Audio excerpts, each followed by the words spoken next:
গুসা করে থাকে। আমরা আওয়ামী লীগের আমলে দেখেছি রাস্তাঘাট তারা অবরোধ করে, গাছ কেটে রাস্তাঘাট অবরোধ। আপনার দল আপনাকে বললেন যে আপনি জনগণের ভোগান্তি করেন কেন, আপনি কেন সেখানে হরতাল ডাকেন, বিক্ষোভ করেন? অর্থাৎ এইখানেও একটা সংস্কার হতে পারত। আমেরিকা যুক্তরাষ্ট্রের মতো সেখানটা প্রাইমারি ইলেকশন হতে পারত, অনেক কিছু মৌলিক সংস্কার হতে পারত, রাজনীতিটা সুন্দর হতে পারত, নির্বাচন ব্যবস্থা সুন্দর হতে পারত, একটা জবাবদিহিমূলক রাষ্ট্র হতে পারত, একটা গণতান্ত্রিক ব্যবস্থা টেকসই হতে পারত।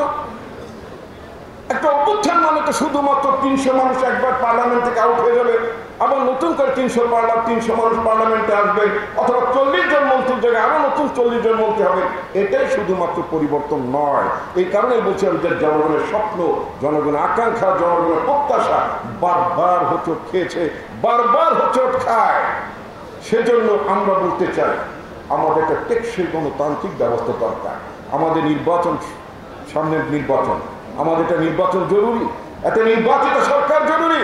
একটা নির্বাচিত সরকার না থাকলে এই দেশে আরো বহু ধরনের সংকট চলে আসতে পারে।